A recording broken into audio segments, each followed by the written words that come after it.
Shout out to US ARC and all US ARC members. If you don't know what US ARC is, don't be ashamed. Just go ahead and click the third link in the description below. See what US ARC is all about, okay? You never know when legislations are going to hit your backyard, so that's why it's very important to consider becoming a US ARC member today. These numbers really do matter, and they look at it for consideration when it comes to battling legislation. So first and foremost, thank you, Phil Goss. Thank you to anybody out there who partners up and volunteers with US ARC organization. Thank you for anyone out there who's a US ARC member. And if you can't become a US ARC member today, please talk about it on your platforms. Let your neighbors know, let all your pet stores know what US ARC is here for, and it's here to fight for our animal rights. Thank you to every US ARC member and US ARC supporter out there.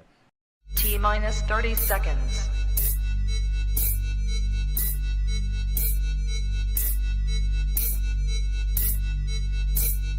T-minus 20 seconds.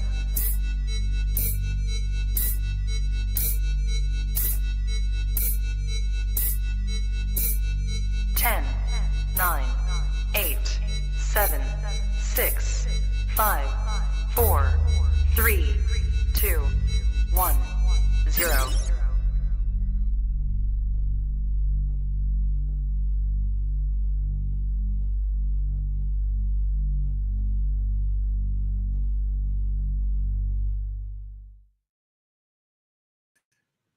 Trap Talk Reptile Network, coolest reptile network in the world, episode 695. Wow, what a number. On the Tree Tuesday, Nick from the Chondro Vault, hanging out with me and the bros tonight. Listen, this is your first time hanging out. If you're enjoying what you're hearing, if it's helping you out in any way, do me a favor, please hit that subscribe button, hit that notification bell, select all. Doing those things, you'll get reminders of every episode released out of the network because I'm 7 days a week. We're 7 days a week. That's right. Monday through Friday, you get a brand new episode out of the network.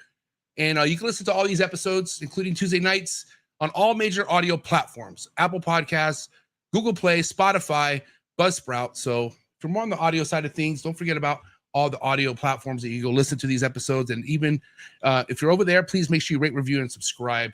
With me, of course, every Tuesday. I'm just so lucky, dude. I'm a lucky reptile hobbyist because I get to have these two with me every Tuesday night for the most part. What's going on, guys? Good evening. Hi. Let's get ready to grumble.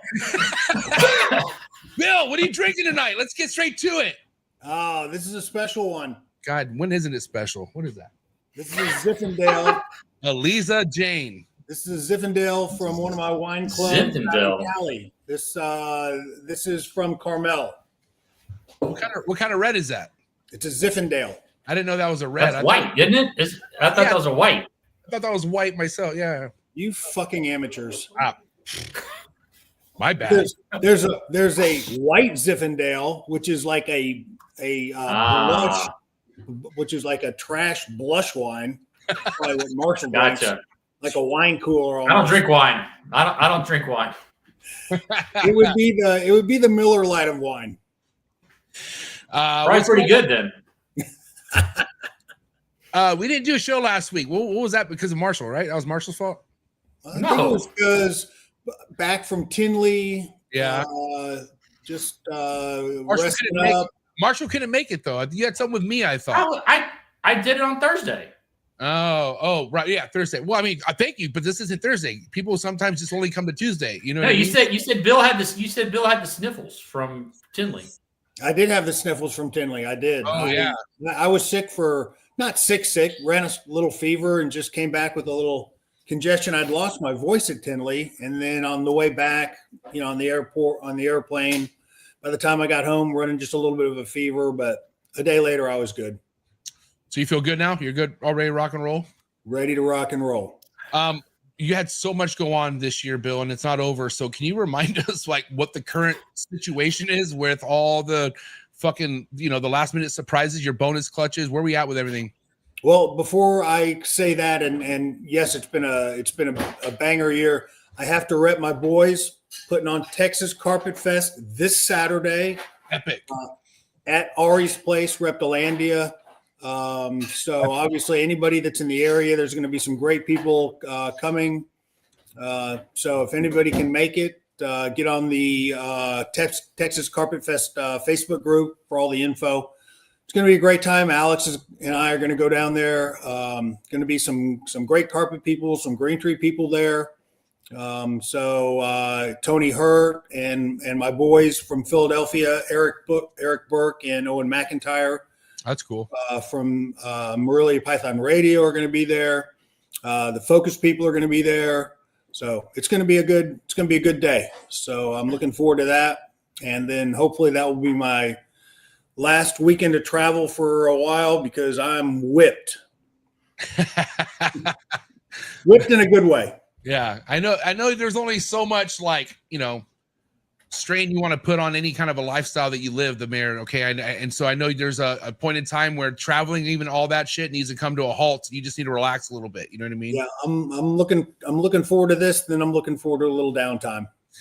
Before I was going to say traveling, except if it's to Europe, and then it's all good. And then, well, I'm ready for downtime after that too. Trust me. Before we get to Marshall, I got to ask you, Bill, you're right now, we're approaching November. So you're going to be chilling out on feeding right now, right? We're getting to that point where nothing's eating till about January or December. Remind me how things are headed for you right now. Yeah. So I'll start doing my cycling, probably here in the next few weeks. Light cycling. I'll cut off the food, Nice. Start dropping those temps. It's starting to get cool here. We're out of the hundreds, out of the 90s. I think yesterday was probably be the last 90-degree temperature we ever see. Shipped out a bunch of stuff in the last 2 weeks. Yeah, you did. I know Gary shipped out a bunch of stuff. I know MJ, you shipped out a bunch of stuff. I've got 5 animals going out tomorrow. And then that will be the last for a while, I hope. Yeah. Oh, dude, there you go. Now you can breathe a little bit, right? Yeah. Everything's gotten there all in one piece, all solid. Everything that's gotten there so far is already taken his first meal. So that's a lot of pressure off. I've got that clutch in the incubator that's due to hatch within the week. And then I've got the last girl to lay that I'm going to put in her Cambro lay tub tomorrow. So, wow. Yeah, getting close to some good stuff. Some more good stuff. Epic. Marshall, I mean, right now, this time last year, you were rocking and rolling with some fucking chondro pairings. So what's happening right now?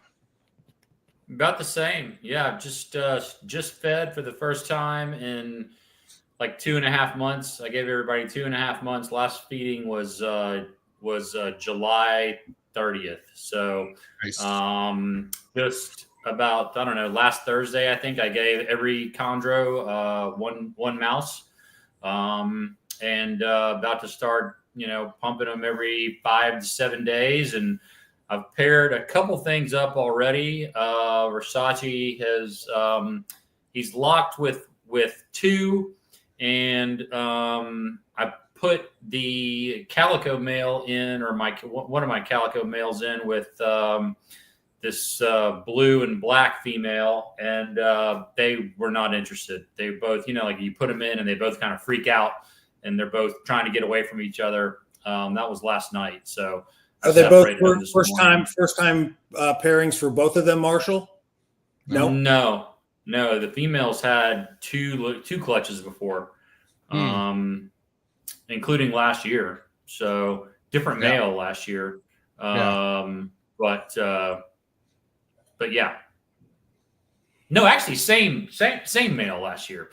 Okay. So they're just not ready to get it on yet. Yeah, so I guess they're just not ready yet. But it is starting to get cool. We're down into the 40s this week in the low temperatures, and highs in the 70s outside. So it's definitely getting to be that time of year. Temp-wise. Since you're starting pretty early, Marshall, you pretty much have a window that goes all the way to at least the springtime, you would say, right? I'm not worried. I'm not worried about the one pair that didn't, that didn't show interest. I'll give them, I probably won't pair them up again for another. I'll probably feed her 3, 4, 5 times and then pair them again in about a month. It's just that last season, both of the females that I had laid their clutches prior to the end of the year. So for that to happen, I went back and looked, and they were locked. They were locking this time last year. So, I just thought I'd put them together again just to see see if they do it again. But in this case, she wasn't interested. Neither was he. So how many chondro pairings altogether? I've put 3 together so far, and then I've got another 2 females that I could put if I want, that I might do. I might just kind of play it by ear and just see what happens. If I pair this ones that I paired last night again and I get the same reaction, I'll definitely at least do 1 more, maybe 2. I just don't, I don't want 5 clutches. So, so we'll see. Well, and MJ, and I had a litter of Amazons born this week too, which was kind of cool. Saw that. How many babies did you end up with?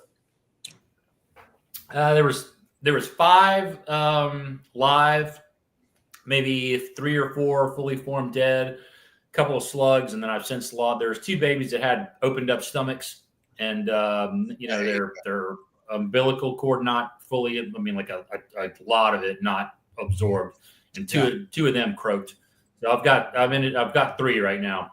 So pretty small litter, but I was questionable whether the female was even gravid. So it's a little bit of a surprise. So I don't know. I'll take it. MJ, what about you? You've got some decisions to make this year. You had so many females go last year. Yeah. How many of those do you think you're going to go back to back with for this year, or what are you thinking? Yeah, I haven't really decided what I want to do repeat, because all the girls bounce back really well. Like they look great. And so, but I have a lot of females that I didn't pair up last year that are proven. Like I got Mimi, I got a Monocory girl, I got my Nunford that didn't go last year, but the year before, because I purposely gave him a break. So I have about 6 girls that I could pair that I didn't pair last year. And then depending on how I feel, I might pair up another 6 from the same ones I did this year, Well, yeah, another 6. But I'm like you, Bill. I might have a bonus clutch. I have a girl that girl from Chad. I'm calling about 10 days. She's probably gonna ovulate. So, which might put me in this year. I think I might get that clutch if I'm not mistaken, right? So 30 days by the end of the year. Yeah, that it might be a Christmas clutch. I might get a Christmas clutch. Wait, hold on. That counts for this year, right? If eggs land, it does. Okay, all right, there you go. Fucking A. And then at the end of the no offense, Marshall, but you're not invited to this episode. But at the end of the year, me and Bill are doing a one-on-one. We're doing a one-on-one podcast on a Thursday night, just breaking down everything we did this year with our chondros. I think Alex Warren might have to chime in on that one, just because he may, because I can't remember all of them. Oh my God. Anyways, yeah, that's what's going down, and looking forward to it. And tonight's guest, I'm really excited about, because Bill, again, can't stop talking enough about your parties, only because it's all about not only the time you have, but the people you meet. And I was able to meet Nick at your house. Real nice guy, pretty quiet, but real awesome dude. After following him a few months ago, I noticed that this guy's had some success with chondros. I believe 2 clutches, but man, somebody who's produced some crazy heat with his first couple of clutches. Like these babies look awesome. As any of you guys follow Nick from the Chondro Vault? I did today. I was checking out his Instagram today. Yeah. Yeah, just recently, since the party. Yeah. So we're in for a treat. We got enough intro out of the way, I feel like. You guys ready to bring Nick on or what? Yeah, for sure. All right. Shout out to everyone in the building tonight. You guys are in for a treat. All right. Do what you got to do to get your mind right. Do what you got to do to stay hydrated. Episode 695. Nick, the Chondro Vaults, coming at you. Let's go. Good.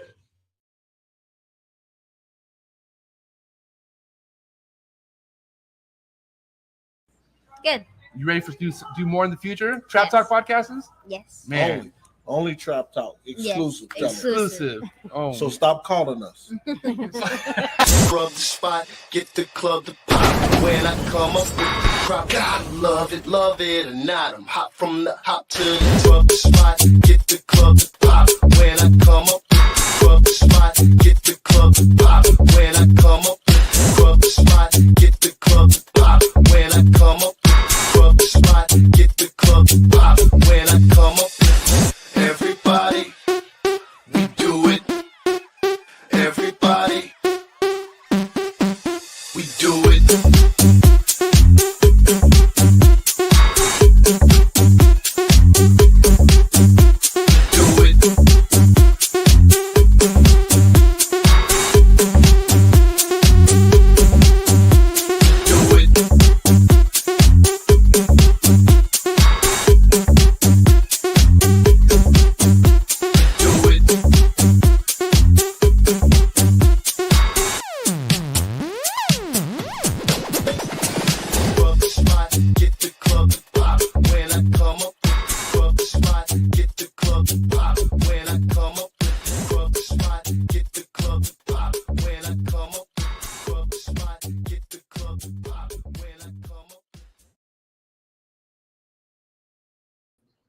And we're live, episode 695. What is good, Nick from the Chondro Vault? What's up, buddy? What's up? What's going on, fellas? Welcome, Nick. What's up, Nick? Thanks. Appreciate it. I'm happy to be here. I'm excited.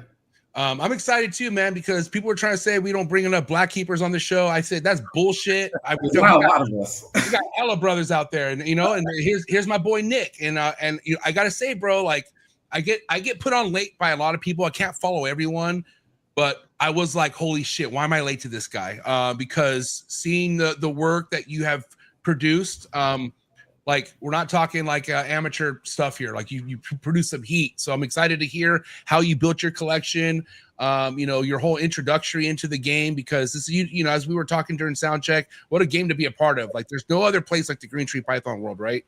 Yeah. But how was your way into it? I'm curious. So you're not late to the game because I'm fairly new. I've only been keeping chondros for 2 years. Wow. So yeah. So everything was pretty quick. And honestly, have you to thank a lot for it, because a lot of my growth and journey was finding this podcast. Nice. I had got into you don't again. Yeah, props. And I mean, through you going out and trying to find this information and tapping all these people on the shoulder and getting these conversations out of them, learn through all that right with you. So, and it was just like acceleration, because you get so many viewpoints so fast. I started different tangent, but I started getting into other species. To have those many conversations with people and to get that information that quickly, very challenging. So no worries. But again, I think this platform wouldn't be what it is without the guests I've had on, and obviously my host. I mean, Bill has. I don't think Bill never told me no when I asked him to bring him on years back. Marshall, I'll never forget how fucking thrilled I was to have Marshall on the show, because he was such a good friend and mentor to Forrest Fanning, who's no longer with us. And, Bill has a connection with Forrest. So we all had that like little bit of why we support each other. But yeah, shout out to Bill and Marshall and all the other amazing guests that we've had on this platform, because yeah, man, without this knowledge, I mean, why would even people be tapping in? It's all about, because people like you who are excited, they understand it. Not everyone understands like the way I deliver stuff, but they will understand Bill, they'll understand Marshall. What I mean? So many different viewpoints, and then even the different guests and how they go into like what they do and their theories, and just different viewpoints. And it's just great to have all that information to draw from. Hey Nick, before we get into your collection and your success, who would you say who's been your main mentor? Like, who have you really leaned on with like specific questions and stuff like that?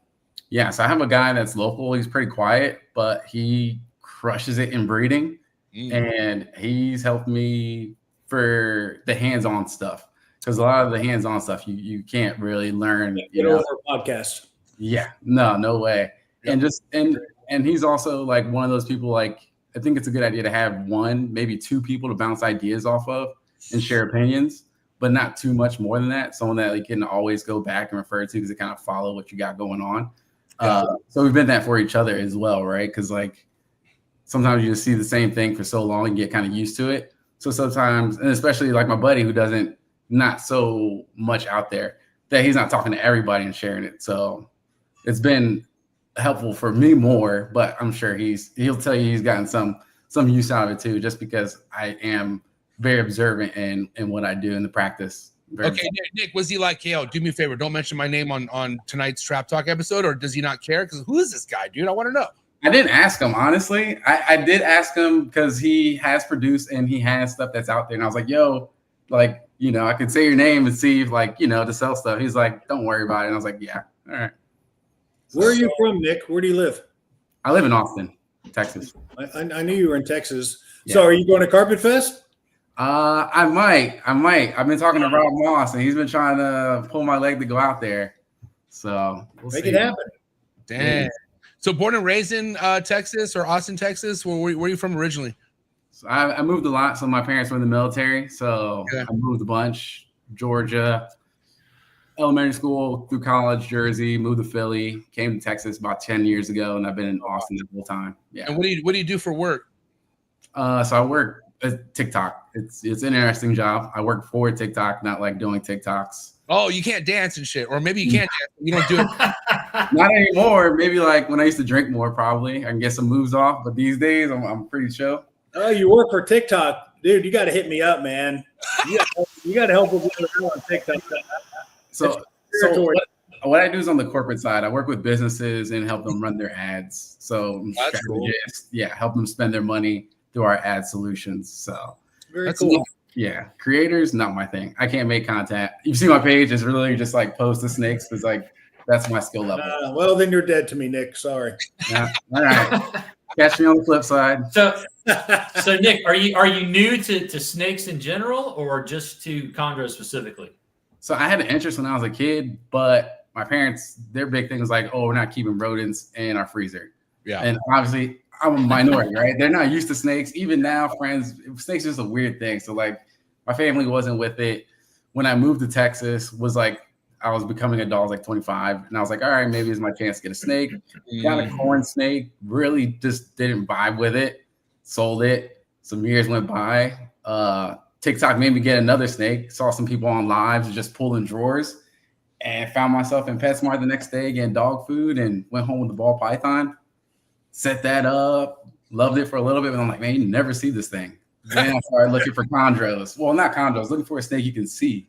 Right. And then you find chondros. And then you find the podcast. And then here we are. Yeah. Happens that quick. You know, and in that order for the most part. Ball pythons. Yeah. And then you're like, I want to see something visual. Sometimes you go to carpets first, and then you find chondros. But when you're able to just say fuck the bullshit and go straight to chondros, no offense, I'm not saying carpets are bullshit. I'm just saying like, come on, nothing beats a chondro. And so, and when you got to the chondro level of things, like who did you go buy your first snake from, and like how did you research? Like, you know, because I'm sure.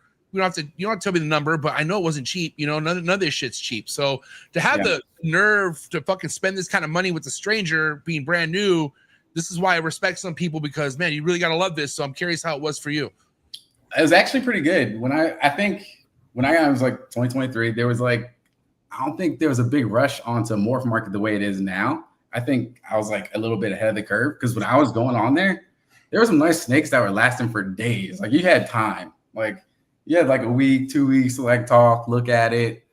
And then I just started researching the individuals I was getting them from. So I pull up their Instagrams, see their background, see what they're doing, see how they're keeping them, see how much I can see about them. So I got the lottery reptiles mail.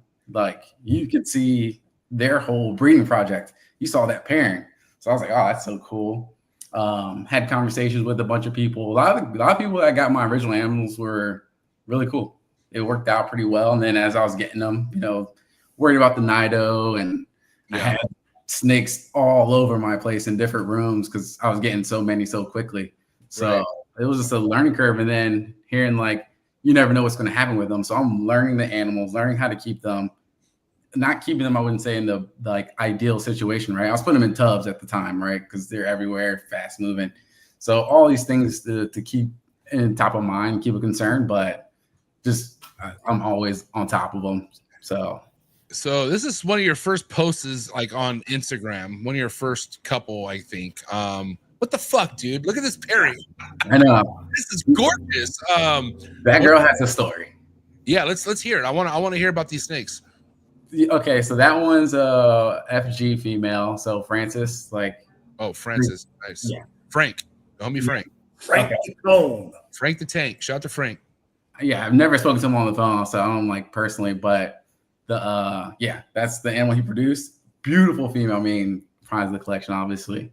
And I paired her 2 years in a row. She's gone off food 2 years in a row, and then nothing. Oh, so, shit. Really? Yeah. Nothing? Like no. Wow. This slugs know nothing. Nothing at all. The first time it happened, I was like thinking something was going to happen, not ultrasound too. And I thought I saw something, but I was wrong. And then this year when she did it again, I was just like, oh, she just goes off food, I guess. Didn't really think much of it, but kept my fingers crossed, obviously. Yeah. But then, Interesting. So to back out of it for her, what I noticed is she always sat on the left side of the cage, which was always where the heat panel was too. And I put her in a 4x2 by 2. So I ended up starting moving the panel around because I figured out basically she was favoring that side. So even if she was like gearing up to do something, she wasn't regulating her temperature correctly to get it to go, is what I'm thinking. So we moved enclosures, moved it to a different rack. Yeah. So we'll see if the modifications do anything. So she's not one of the ones that produced a clutch for you. No, Not yet. not yet. Hey, so Nick, I got some advice. Oh, go ahead, Marshall. I was going to say, so she was favoring one side of the cage that either had or didn't have the panel. You switched the panel, but she stayed where she was. Yep. Interesting. Yep. Yeah. And I backed out of it just because I got her as an adult, right? I've only been in 2 years, so she was already pretty old.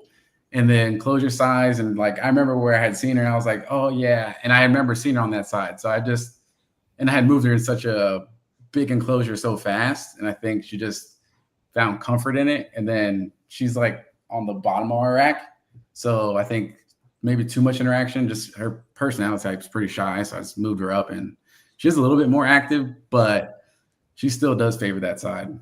Had that female produced for Frank in the past? No, and he hadn't owned her. She had moved hands a few times. Yeah. How'd you end up with her? I had picked up some animals from a gentleman that was like maybe like 1 foot out the door of the hobby. Mm-hmm. And I had seen her when I went by, and I just kept bugging him for her because I was like, she's beautiful. Like I have to have her. Like, yeah, even if she doesn't, like, obviously, like I want her produced, but even if she doesn't, she's a beautiful animal to have all the time. Yeah. So I'm gonna be rude here. How much you pay for her? I can tell you, 12,000. Fuck yeah! Wow, respect. That's what I'm talking about. Ballsy move, by the way. Holy shit. We don't like. I mean, listen, the outcome could have been a lot different. You know what I mean? But it's awesome that it's not. Like she's obviously doing fine. Did you nido test her right away when you got her, or like what's your quarantine process? Well, I don't really bring in like for green trees. I've only brought in Maniquaris recently, and then Neos. So she's one of the first ones you got? Yeah. Oh, got you. Yeah. So when I originally came in, I was buying adults. I don't buy adult. Like I had bought one adult earlier this year. That was going to be my last one, but probably still will be my last one. But yeah, basically, you know, the best practice is to get the Neos, raise them up, which is great and fun. But it's fun to have a bunch of them all at once. And I also didn't want to take the gamble on picking the wrong Neos out of someone else's clutch, you know, and then have green snakes, and then So I mean, kind of, you're not wrong there. You know what I mean? So your first handful of snakes were adults. Yeah. And I bought one Neo. Well, the first person when I went to my local reptile store, got one. She's actually in a relay shed right now. It only happens in Texas. I swear to fucking God. These random snakes that you could find like this, Patrick has stories of this left and right, and he pays $300 for these undocumented designers that just come from fucking the sky in Texas. Oh, no. The one I got from the local reptile store, she's not anything sexy. She's not sexy. But she's in a prelay shed, so I paired her for my Lottie Reptiles male, so hopefully. Well, that's sexy. yeah, hopefully. Yeah, so okay, I mean, and kind of going back to this female real quick, because listen, shout out to Ryan Young. I know he's is he in his destination yet? He's anyway. Yeah, he's gotta be. We can't talk about it. He's gonna get pissed. Shh, never mind. He's fine. He's at home. He's chilling. But listen, one thing that I've been helped out by Ryan was because I had chondros, bro, that just would not leave the heat panel, no matter what. They just or wherever the heat panel was, that's where they wanted to be at. But also had ones that just never left wherever they were perched at, until Ryan taught me like how much the panel that you could overly use could fuck things up for breeding, and I was getting fucked up breeding results. But when I stopped turning on the panels, and basically went to ambient, that snake started moving around and it stopped being in one spot. So I'm just curious. I don't know how you run your room. I don't know, and we could get into it. I don't know if you are, primarily ambient, or if those panels are on 24/7. Can we get to that? Like, how are you heating everything, your adults and whatnot? Yeah. So my room is considered a study or like a den. So there's no windows. So, and then there's one vent from the AC that goes in there. I cover it with a HVAC tape, so it doesn't get the regulation that the rest of my place gets. So it stays pretty constant, like a 78, 79. And then they each have their own individual heat panel. And then most of them are Wilbanks 40-watt heat panels. I do like 83 during the day. Then like if it's not season, like 80, 79 at night. And I'll probably start dropping down. I usually drop down towards the end of December because I travel usually in December. Yeah. But this year I'll probably start dropping in December. And I'm sorry, how cold did your room get? I feel like I missed it. Like now during this time of year, it's like 78. 78. Like okay, that's the coldest it gets. I keep it regulated because there's a door, but like the AC doesn't go in there because there's HVAC tape. So when my place is getting AC, it's not getting the AC, and it's staying pretty warm because there's no windows. So it's like it's just, and it regulates itself because the heat's coming off the panels. So the panels are creating like the hottest point in that enclosure, and then you're getting the cold air from, which is only 78, 79 because of the balance between that small space and that smaller space within it. I don't want to hog questions. Go ahead, boys. If you guys got anything you want to ask them. Well, so are you going to drop those nighttime temps here when you get ready to pair? Is that what you're going to do? Yeah. So the plan is start weaning off of food. So slow down food during the winter. I'll start lowering temps. Ideally, I really don't try to get lower than like 74. And then I'll do that for like 2.5 months, depending on their activity, what they're doing. And then I start ramping it back up and then give them a big meal. That's the first thing I do once I start ramping the temps back up. This year, so like earlier in the year, I did get 2 ovulations, but only one gave me a viable clutch. The other one gave me like a ghost clutch. It was like one slug and I couldn't find anything else. Whoa. Yeah. That's interesting. Yeah. Was this one of the pairings that went the distance for you? This one right here? No. So that was when I originally paired. So let me see. Who's that? That's a nice So I paired them. That's the clutch. That's the one that gave me the ghost clutch, which I really wanted that one. That's a nice female. Where's that female from? So the gentleman that was stepping out of the hobby picked her up from him. That's a football production. It's a Blue Deuce Biak to Amina Highland. That's good blood right there, dude. God damn. Yeah, I had my fingers crossed. I was waiting for this thing to drop because she was exactly a week apart from the female that did give me the good clutch. Yeah. So it's like 1 week shed, the other week, next week shed, 1 week lay. All right, where's the lay? Right. It happens. Do you have the pair that did go for you? Is it this one? No, that's the same one. Okay, so my first clutch. Yeah, I want to know your first clutch pairing. All right, so you can scroll up. I don't know if they're together, but that's the female. Scroll down a little bit. Okay. Down. All the way to the right. All the way to the right. This one right here, this spotted one? Yeah, that's the female. Huh, that wow. Was, she was produced by Tony Mo. Yeah. Tony, yeah. Yeah. Fucking Chondros. Yeah. My boy. Yeah. This animal, so she laid for me 2 years in a row. Wow. Beautiful. Yeah. Fucking hot. That's a yellow neonate, right? Yeah. Yeah, a lot of blue undertones there. Wow. Yeah. Which one of the Neos has that from her, which she got from her dad, which is pretty cool to see. Who's her dad? Or I'm sorry, who's the dad? Who's the sire? Her sire. Oh, the sire is scroll all the way to the top. He's at the top. He's like pinned.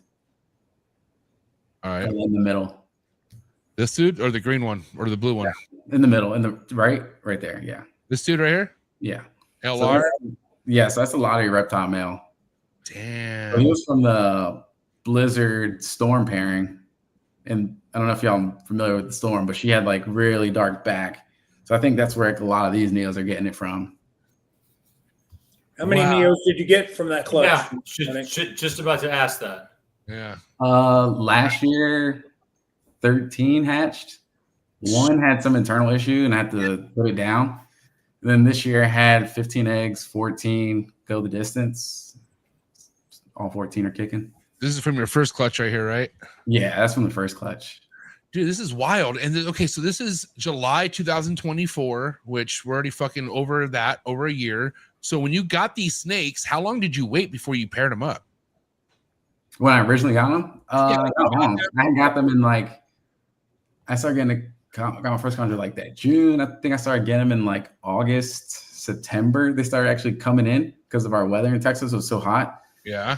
And then I started pairing beginning of the year after the cool down. So in January, basically. Yeah. So August, September. The male was obviously a red. If the female was a neo, you got a mixed clutch. It looks like. Yeah. Only three yellows, it looks like, or three yellows? Three yellows. Yeah, there was a fourth that died in the egg. Oh, it was yellow though? Yeah, it was yellow. Oh, yeah, you're good. Yep. Wow, it's fucking epic. That's pretty good results, man, for Yeah. buying adults. There's not many stories that work out that way. No, this sounds too good to be true. It really does. But it's also the numbers thing, right? Like I didn't just get one right. and think like she's gonna go. Maulina, which is like what I named her, like homage to the breeder. But Right. she's a workhorse. Like she's eating again. She's eating vigorously. Like she's a big, strong, good animal. Those are beautiful red neos. Fuck yeah, dude. These are stunners. Okay.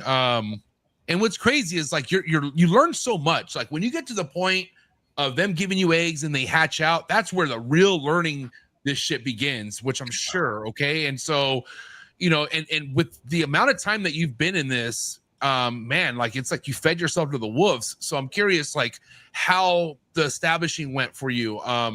You know, like what did you have somebody like that friend you're talking about walk you through a lot of this stuff, or was there moments where you wanted to run through the walls? Because let's be real, we know that happens. Like, what was going on in your head during establishing your very first clutch? All the above. So, so I'm trying. Nailed it. Yeah, nailed it. The shit's not working. I'm like, yo, this shit's not working. This is not how it's supposed to go. Hey, that needs to be on a shirt. This shit's not working. And you think you got the special touch, like you're gonna be like the guy. Doesn't work that way. I love it. They're like, yeah, let's hear it. Yeah. So then my boy's like, yo, I got it. Comes through, tries. They shut him down. They're yeah. Then definitely want to like go outside, take smoke breaks, just staring outside, just like, man, it's just crazy. Yeah. But yeah, it's still a challenge. It's still a challenge to this day. Like I had the clutch. They're about 2 months old now. Right. Probably 5 of them take off tongues. The other ones, they're gonna eat. I'm gonna make them eat. Yeah. Well, let's go back to the first clutch. How many of them started eating for you after a while? Like, did you go to assist feeding? Like, what were some of the things you resorted to? So I never tried like any weird scents or anything like that. Just Chick Fuzz. The first clutch. What I started with was I used to do ASF heads because they were bigger than like pinky heads, so they would get wedged way better. Yeah, I agree. It was denser, so that's what I did that clutch with. And I did some of them actually did take lives because I have that local reptile store, so I'll go there and get lives, drop them in there. Some of them actually started taking to those in the middle of the night. I have one to this day still wants Chick Fuzz. He's eating medium mice. That's how challenging this clutch when it came to eating. And then in between, probably I'd say around 8 months is like when the majority bulk of them really just like nailing it. 8 months. 8 months. Wow. Okay. Yeah. Damn. It was rough. How many did you end up establishing from that first clutch? I have 12. Yeah. All of them. Wow. Yeah, one passed, and that passed because it had some internal issue. Yeah, I started noticing that it would when it like pooped, it had like some gel in it, and it was just consistently this like little gel thing, and then it ended up started prolapsing, and then actually, it's funny you say that. I got 2 or 3 neos that shit out that jelly looking shit. They haven't prolapsed, god damn it. But I'm just saying, like, I noticed there's a jelly fucking discharge with a couple of the like, and it's the straggler ones, the ones that are like they're the ones that are finally getting down the eating part, but the other ones are like 3-4 months ahead of them. Their shits look very like premature still. They look very young and like jelly. Like so I'm almost like, I don't know. My hands are in the air about them, but we'll see. But I'm glad you mentioned it. Someone mentioned it. And it that one did catch on later, but it did catch on. It did start eating on its own. Yeah. But again, it was like 6-7 months old. I think that one, it passed at 10 months. So it didn't even prolapse till it was 10 months old. But I just noticed it every time it was this gel. And I was like, that's just weird. You just notice things like that. And then on the final one, the final prolapse, it was like gel hanging off the end. And I'm like, all right.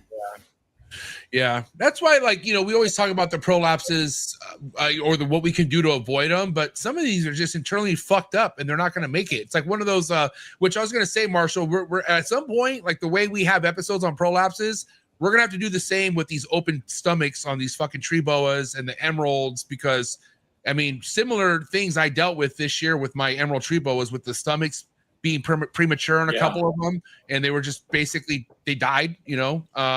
But again, right, Bill, you would say that, you know, one of the cases with these prolapses could be unpreventable. It could just be the animals internally not fucking going to make it. Absolutely. And I think that it can be clutch specific. Like I've had a couple of clutches where, you know, more than one or two neos from the clutches prolapse. And then so you start to think, well, is there a genetic thing going on, you know, with the pairing? I had a clutch a couple of years ago where half the neos prolapsed. Yeah. And I just said, you know, I'm just not going to repeat the pairing. You know, I don't know if it's something, you know, genetic incompatibility with the parents or whatever it is. But I think, if you get a clutch, you know, that has a large percentage of prolapses, then you got to start thinking, well, maybe it's something genetic going on with the neo. Yeah. And so was that, how many prolapses have you dealt with so far, Nick? That was the only animal that gave me prolapse. Well, that's good. Yeah. Oh, and something I hadn't heard anywhere else. My buddy taught me. You can put a prolapse in without going inside. You can just like massage it in. I think without even putting the sugar on it, like you're talking about just putting. Well, I mean, I think it depends case by case on how big the prolapse is. Like there's some gnarly cases out there. Well, mine was pretty big. It was pretty nasty, and I didn't think he could do it either. But he showed it to me, and then I was able to replicate it at home myself. And I'm talking about like, it probably, but like that much is hanging out on a little. So can you kind of walk us through? What's the technique there? So he explained that he had seen someone do it on a large, I think it was like a python that he had saw the method first practiced. But basically, you take the thumb and you massage it from right where the cloaca starts, and you massage it down, and you'll start seeing it suck back down. And it's almost like you're pulling it down internally, but from the top down. And you can massage it, and it'll go down. So you turn the tail up, and you're massaging that way. You're pushing it back in, massaging it towards the head. Yeah, towards the head. Yeah. Interesting. You know, I gotta think sometimes, like not purposely, but when we're using items to put it back in, like sometimes something could fuck up or rupture, or like, I mean, you don't know exactly. 100%. Yeah. You got to use a thicker thicker probe, because a small one, I think sometimes you can actually puncture the tissue. Yeah. Because at first I didn't have any probes here because I didn't have a use for it, and I was like, try to do the back end of a Q-tip if you take the cotton off, but even that part was like a little sharp, and I was like, I don't want to poke this thing. Like, yeah. I think I'll try the thumb thing though. I don't mind. I mean, because I would rather not have to insert fucking anything into the animal.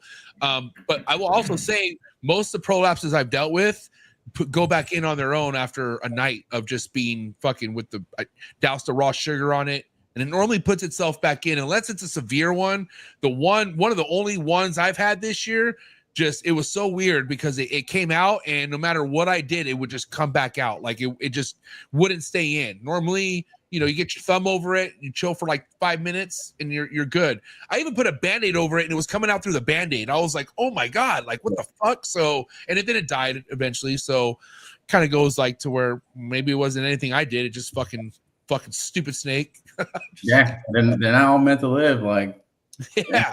God, why don't you live? But anyways, all right. So let's kind of get back to things here. You know, so obviously you learned, you know, how long things could take to establish, but you did it, which is awesome. Good for you. Did you sell any of those snakes? Are you keeping them? What's your game plan with the very first clutch? So I still have all 12. Only one of them is going out the door. And it was a part of a trade. So I just got some diamonds, and one of them went to part of a trade. So it's actually going to Rob Moss. Robert Moss is getting it. So it's probably going to be the Chondro. Oh my God. You got Robert Moss getting into the Chondro game? Yeah. Damn. I got something else, man. Shout out to Robert Moss. So he'll be at Carpet Fest? I think he's going. Yeah. And Bill, you haven't met Robert Moss yet, have you? I don't believe so. Oh, quite the character. Texas guy, obviously. Is he Texas? Nah, he's in like Louisiana. He's like, yeah, he's Southern or something like that. But anyways, yeah, let me know how that goes, Bill. I'm curious. Yeah, look forward to meeting him. But yeah, okay, so yeah, only gonna let one of those go, and then can we kind of talk about what the second clutch was like for you? Because it was from the same female, right? You said Same female. How many eggs? 15 eggs. One went bad, probably like day 30. It was already starting to get some like wet denting, and then I just left it in there, let it go, and everything else around it hatched. Wow. Yeah. Same male or different male? Say it again. Same different male or same male? Different male. So the second clutch, if you look at them side by side, you can see the difference of like what the bloodline of one animal over another can do. Just because one's obviously a mixed clutch, the other one's a red dominant male, so it's all reds and they're nice, like deep, rich reds. So and that's produced by Patrick Holmes. So it was Crook times Kink is that male. Son of a bitch. Yeah, I gotta look again that animal. He's a beast. And when were you gonna say something, Marshall? I'm sorry, I didn't mean to cut you off. Well, I was going to ask, do you separate your eggs when you get them off the female, or do you incubate in bulk? The first year I was able to get to it in time where I separated, but this year once I got to it, I got like 2 separated. And I was like, I'm not dealing with this. Like it's not going to be good. So I left them connected. Yeah. And the one that went bad was on top of other eggs, and the egg that was directly underneath of it was the first one to pip because it created a moisture spot. So that snake just had an easier path out. So then once I saw that, I was like, oh, then they must all be ready, and I just slit all of them. Listen, we all do different things, but this is the best method to fucking have your babies come out. I'm all about the Pat Holmes sphagnum moss soaked at the bottom. I do this too. Respect, Nick. It's the way I do it. I probably saw you do it, honestly. Last year, before I dry, I was like, yeah, keep that moisture up. Yeah. Only because I realize how fucking dry they can get. They crinkle up really quick if your humidity is not on point. And you know, obviously, I work from home, so I don't mind spraying twice a day. But you know, I know there's other ways. Don't get me wrong. And honestly, I like doing extra steps. It was cool to break down all the New Zealand sphagnum moss and get it all soaked, and it just works. I don't know. What do you do, Bill? Remind me. You're straight paper towel, right? Just really soaked paper towel, right? Yeah, just wet paper towels. Yeah. And Marshall, what about you? Same thing? Same. Yeah. Yeah. Same. Awesome, dude. What a beautiful clutch. Look at this shit. Not one yellow. This is so pretty. Yeah, and same damn. Just a different male. And I mean, the results just, out the egg, totally different. I love the cherry reds, but then look at that dark one right above. Woof, that's my bread and butter right there. That's like sexy. So I'm 15 or 14? 14 living. One egg. Yeah. So this is 7 weeks ago. So how are they all doing? Let's get to it. Where are these guys at? So I say like 5 of them eat off tongues. Okay. And then the rest of them, I'll swap back and forth between assist feeding them like a half a pinky, and then force feeding a full pinky. And that's the routine. That's what we do until they start getting it. Yeah. Fuck yeah. Yeah. And that's what you did on last year's babies also? No, I was really running my head into a wall trying to figure out how to get them, right? And then one thing I realized, like even now when I'm doing this method, I'm feeling like weekly. I'm not trying to do like every 4 or 5 days, because even with all of them like coming on last year at separate times, right now, pull them all out the tub, you wouldn't be able to tell me which one was a late starter over, 8 off tongues the first day. So I'm not really concerned about like one keeping up with the other right now, as opposed to like just keeping them healthy and happy and like putting something in their stomach. And I can't do like an hour a piece, like for me. So, yeah, I mean, I gotta say, it was Bill. Bill was the one that said, not only to me directly, but on the show, like, no wasting fucking time. If this thing's gonna be a pain in the ass and it, get something down its fucking stomach. And Bill, you go 6 in a row, right? You don't even fuck around. Like, it's literally like 6 in a row, and then you offer again. Yeah, I'm kind of like Nick. I just don't have time to mess around. You know, Yeah. I mean, so if they're not going to eat, the runners or whatever, and I go to the assist feed early and often, and you know that's been pretty successful for us. So yeah, I'm not one to just ride it out, just let them go. I just don't. I don't have the time, you know, like Nick said, to sit there for an hour with each baby to try to get a pink head stuffed in their mouth. Yeah. That's Do you find like it's usually around a certain point, like 2 months, 3 months, 10 meals that they usually kick on, or is it always just random? I would say most of them 10 meals or less with assist feeding. And then kind of after that, my patient runs out on them, and then I don't push it too much farther after that, to be honest. Yeah. And even then, your patients still run out. All right. And then you get the ones, you know, that the most frustrating, where they'll eat and then they won't eat again, you know, and then we're like from back to square one. Yeah. Those are the most frustrating ones. Yeah. I mean, I have a yearling that I literally just had to put chick fuzz on it again for it, because I was like, why are you being weird? And I was like, not again. Dipped it in chick fuzz, the same mouse it put down 3 times prior. Well, dude, I came down about 14, and most of these were calicos, right? The ones I wanted to eat the most, but about 14 out of the bunch I made this year just weren't they weren't getting it, dude.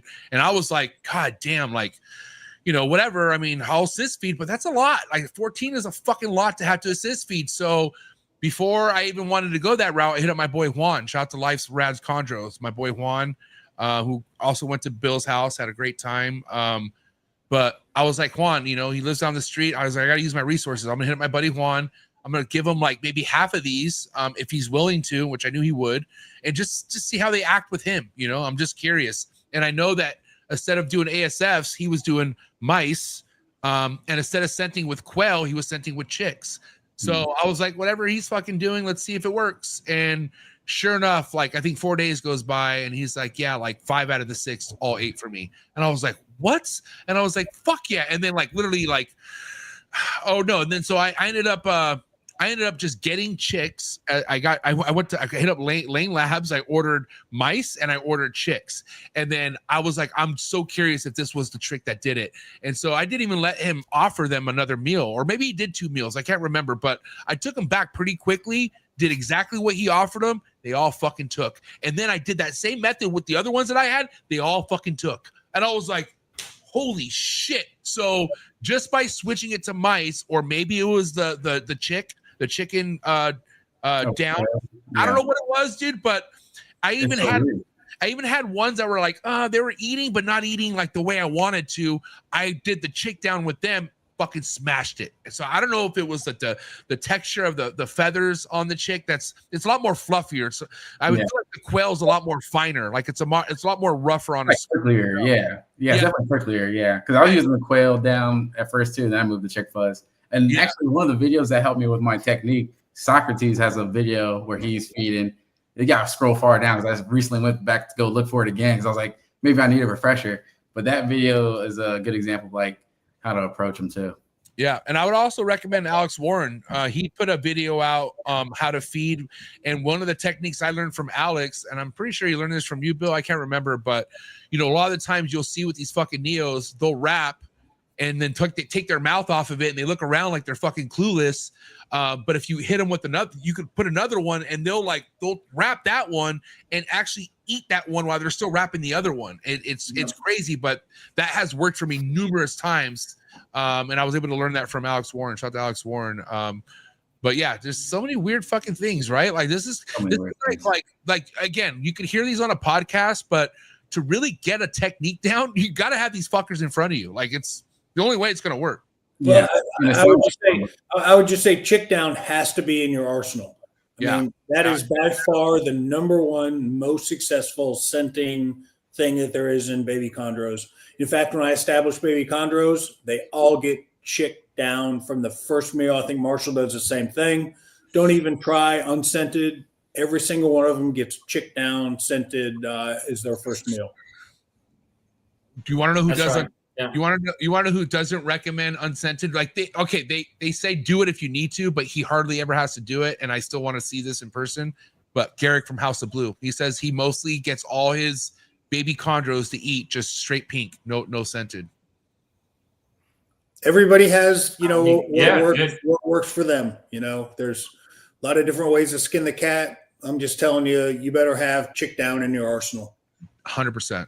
One of many things in the toolbox. I'll tell you that much.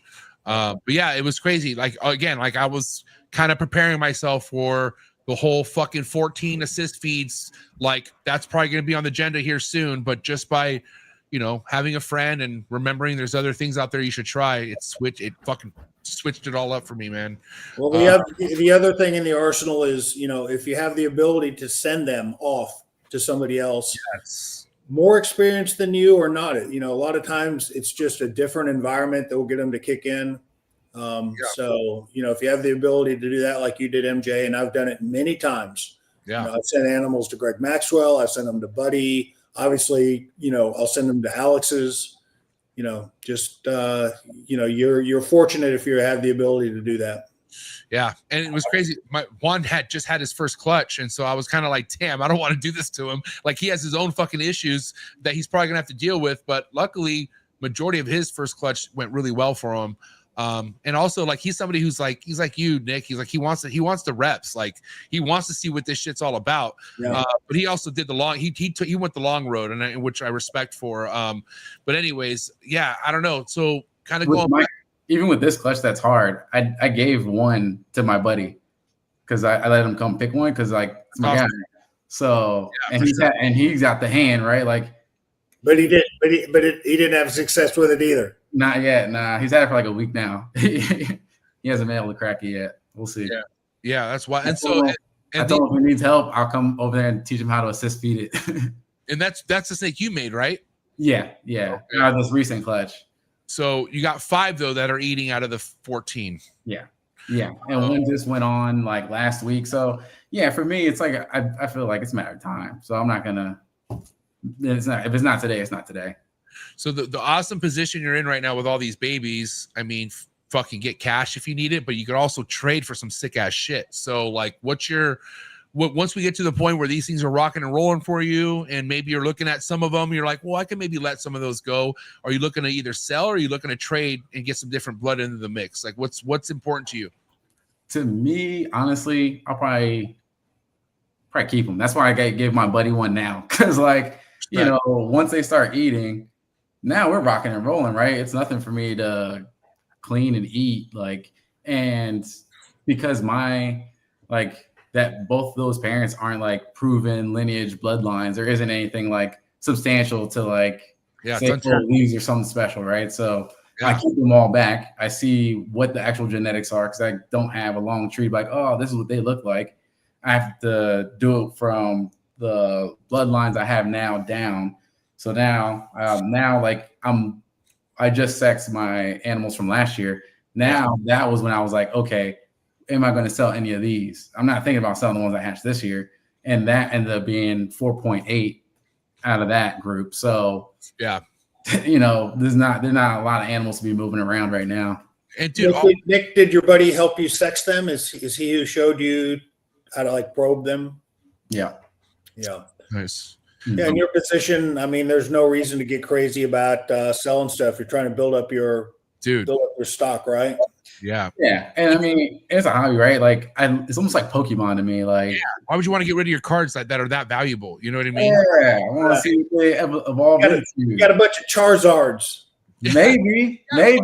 They might be Magikarps. Yeah, they might be even crazier. That's like everything we're talking about, Nick, is so untapped. It's all untapped. And that's why I feel like Marshall's been trying to throw us the biggest bone here with like, hold that shit back. Like, because you don't know really. Like, we have so many like other things in this hobby that are way ahead of like the breeding aspect of things. Great Tree Pythons, we're just now really starting to fucking get the wheel rolling here. What did you say, Bill? Like, we're just now kind of seeing what.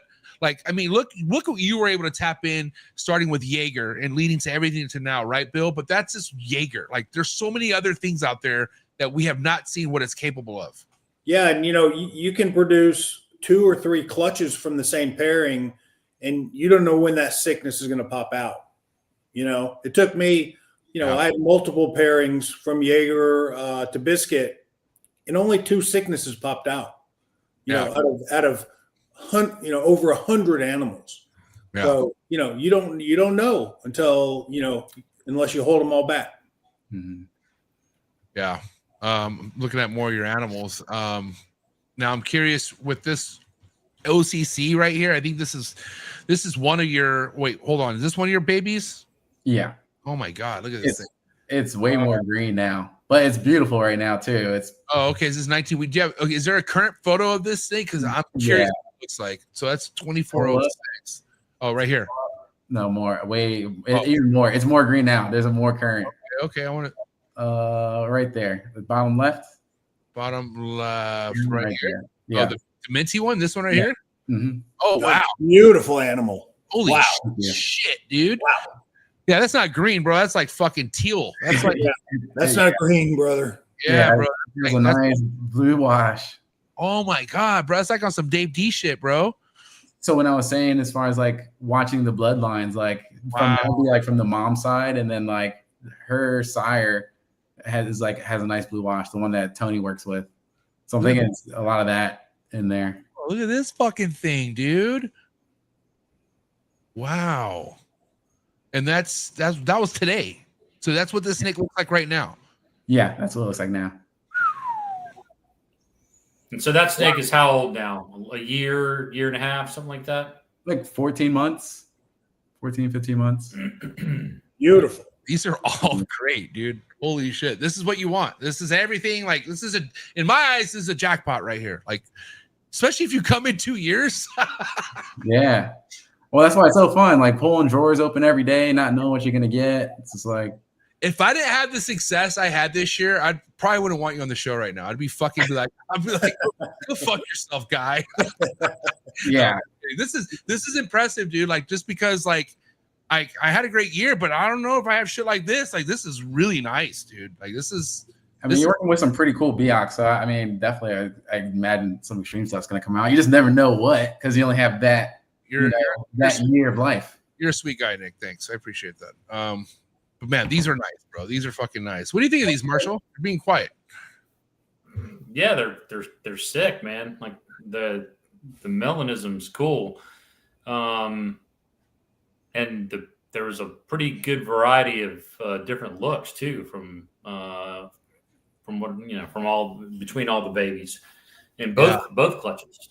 The second one, you had a bunch of those really super bright red ones, which, it'll be cool to see how those change in comparison, not only to the dark ones, but also just to each other. Look at this one. Yeah, that's cool too. Yeah, and now there's a more recent one. It's turning like a weird, like neon green with blue highlights. Yeah.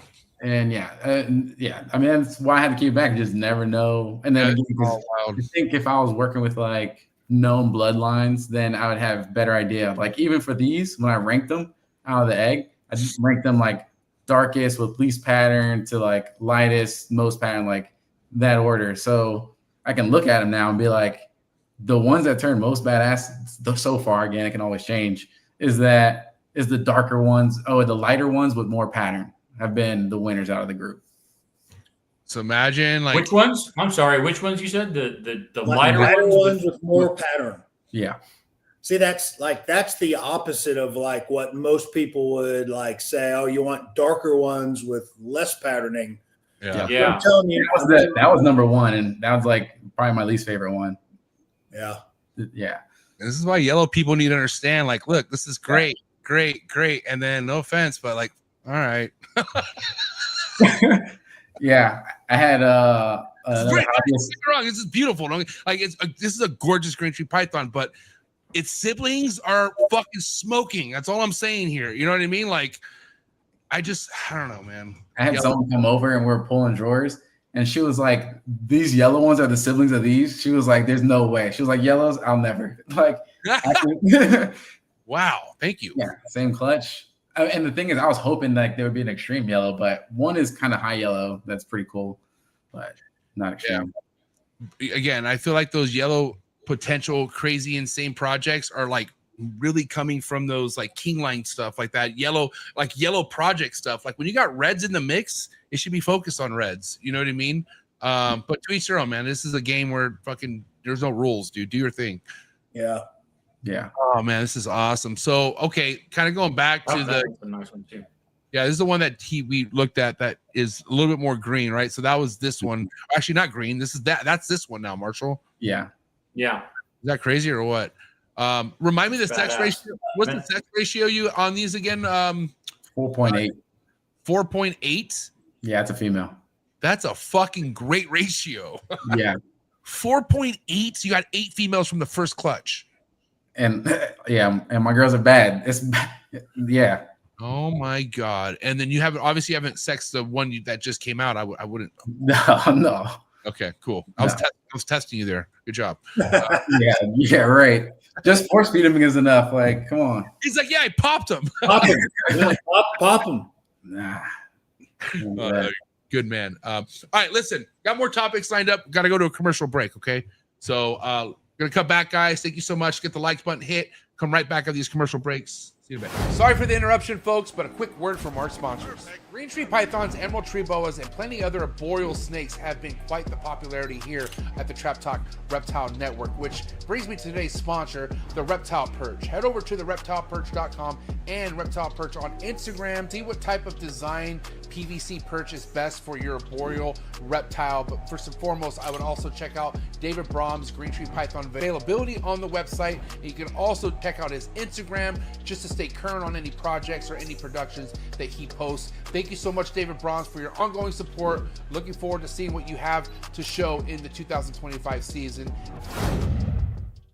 When you think about building a good community and being a leader of that community, nobody comes to mind better than Mark Hager over at Texas Chondros. That's right. Make sure you head over to TX Chondros on Instagram and also head over to Mark's website. See what he has available Green Tree Python wise and be ready for quite the 2025 Green Tree Python breeding season out of Mark Hager. He's a veteran in the Green Tree Python game, one of the best and nicest breeders in the Green Tree Python game. He's been putting on the whole state of Texas for as long as I've known him. So if you want to see all the amazing other chondro keepers out of the state of Texas, another good reason to go follow Mark Hager over at TX Chondros on Instagram. And again, head over to his website, texaschondros.com. You can find all the links in the description below. Thank you so much, Mark Hager, for supporting the trap. One of the biggest growths we have in the reptile industry today are the rare species of reptiles that aren't worked with. That's right. That's why I went ahead and partnered up again with Brian Susan over at SUNDOWN Reptiles. Brian works with species such as kahua geckos, gargoyle geckos, all species of tree monitors. He works with Abronia and many other cool species geckos that you can check out all on his website. Head over to sundownreptiles.com, see what he has available. Brian's one of the best doing it in the reptile industry today. He's been on the show multiple times, so make sure you check out all of Brian Susan's episodes on Trap Talk Reptile Network. But more importantly, for the highest quality of captive bred reptiles, make sure you head over to sundownreptiles.com and make sure you give him a follow on Instagram. Thank you again, Brian Susan over at Sundown Reptiles. One of the things I love about being a part of the reptile industry is all the learning, okay? Learning can be fun, and I can prove that to you. Thank you so much to today's sponsor. It's Gary Scavino over at GS Reptiles. I highly recommend you head over to his YouTube channel, follow all this man's content when it comes to learning about rare species of snakes you could be keeping in the hobby, and also just finding out how easy a lot of these rare species of snakes are to keep in general. So thank you so much, Gary Scavino of GS Reptiles. Again, head over to his YouTube channel. Also head over to his Instagram to be on top of all of his current work and be ready for a big year over at GS Reptiles. Thank you so much, Gary, for your ongoing support. I really appreciate it. Chee! We're back. Please hit that like button, and we're getting to this next topic here. Like again, man, impressive. 2 years, not that much time to be in the hobby, but I know you learn a lot. What have you learned about the people in the Green Tree Python game? Because I feel like I've been lucky, but I also like had to deal with some fucking bad apples. Has it been mostly smooth for you, or have you had to already find out that you got to be careful with who you do business with? Like I'm curious what. So and you're breaking up, MJ. I don't know if you hear me. All right, keep going. Breaking up a little bit. But you heard my Yeah, question. breaking up. Yeah, I heard your question. Okay, I'll be right back. Do your thing. Yeah, so for the most part, I've a lot of great people, a lot of great transactions. Even most of the people I got my original animals from, I still communicate with them. They kind of check in because, like, obviously when I was getting them, I was new. So they knew that at the time. So I'd ask them, like, simple husbandry questions. And then they kind of see the progression over time, kind of check in, tapping in. But there definitely was one instance. Well, there was 2 instances where I had purchased animals on 2 separate occasions that didn't meet my expectations. The first one was actually like a hand-to-hand deal, but when I looked at the animals and was able to inspect them, I was like, this isn't gonna work. And the guy was like really cool about it, and we were able to walk back the deal. But the one that happened most recently didn't go quite like that. And I was kind of shocked because it was someone that, I had seen on podcasts that you grow this familiarity with these faces and names, because when you're so entrenched in the hobby and you're listening to these things, you're like, okay, you kind of get used to them. So you kind of lower your guards in some cases. And I think that's kind of just what happened in my instance. Yeah. Basically got an animal, saw the animal in hand. And when it was sold to me, it was like, oh, he'll be ready to breed this year. Don't worry about it. He's going to be good to go. I get the animal, 3.5 years old, 237 grams. I'm like, this animal, there's no information out there that says it would be probable to be breeding this year. And he was like, no, 100% guaranteed. This is going to breed for you this year. Just wait. And then it was a lot of back and forth and song and dance. So I waited. I waited because he was like, wait until fall. You grow it up. You just wait. Look, 237 grams. All my research says 350 is the bottom of where you want to start pairing. And honestly, I don't even know 350 is big enough, right? When I put him next to my females, I was like, they'll crush him. It wouldn't be good for him. Can't do it. So, but, I was like, all right, whatever. We'll see what happens. Maybe this won't be a one-off. But went through all things, paired this. Have y'all seen a male snake run from a female? Yeah. Yeah. Okay. I saw that for the first time. I was not familiar with that level of games. You know what I mean? I mean, a male that just is inexperienced or just isn't ready, or I've had it happen multiple times for sure. Nick, when you brought this happened last night. It probably wasn't 237 grams though. Yeah. No, it was not. This is an older. This Nick, is bigger. when you brought this male in, did it establish for you? Did it eat? Yeah, it did eat, and it has been eating, but it needed to eat. That was the thing. So I have been feeding it up, and it is growing. It is growing. It needed to grow. And the age of it was 3 years old. Yeah, that's a really, really small weighted animal, even for a male at 3 years old. And that was my first. Obviously, the first time you get the animal, you don't want to mess with it too much. So you do the NIDO test, you put it away, wait a week, pull it out, inspecting it, it's settled. And honestly, it had pooped within the first couple of days, and it was the poop was small. And I was like, man, this is. Then I waited. I'm like, wait, 237 grams. There's no. I can't even it's small. And I was talking to him about it. But the thing about it is because obviously when you get an animal, there's no guarantees of breeding readiness, right? But there shouldn't be. Ever. Right. Ever. But the way, and I'll say his name, James Opdahl, positioned the animal is that it was ready to breed. And I paid according to that, right? So when I weighed the animal, I was like, I didn't want to pay $9,600 for a grow-up project. I thought I was getting an animal that I can do what I've done before, replicate the magic, right? I get adults, I'm able to establish them, check them out, and pair them. They're animals. At the end of the day, it's sex. So, but just seeing this animal, I was like, in thorough research, I was like, nah. So I tried to talk to him about it and pretty much ignored me and blocked me on social media channels, and I haven't heard from him since. Damn. Well, that's unfortunate, but also, Nick, shame on you for buying adults, buddy. That this is kind of and dude, you've had great success, which you should be happy with what you got. But eventually, you're gonna have an experience where you're like, oh, so this is why motherfuckers don't really go after adults, because buying adults, which Bill would never recommend looking for an adult, because it's always too good to be true for the most part. I would say that first of all, it wasn't really an adult. It's I was going to say, 237 grams. And I would have no trouble buying a 300 gram subadult male, and then plan on growing it up for a year or 2 years, and then it'll probably be a great breeder. But evidently, according to Nick, that was not what was promised on the delivery. Well, and that's the thing, right? Like when you pay that, like it's a great animal, right? It's nice. It's blue animal, but I have a blue animal. It's bluer, but it's a great animal. But the premium I paid for it was also that time, right? Because you're paying for the time. Yeah, and that was how it came in. You look at his back, Bill. You see this? You can almost see the skin flap.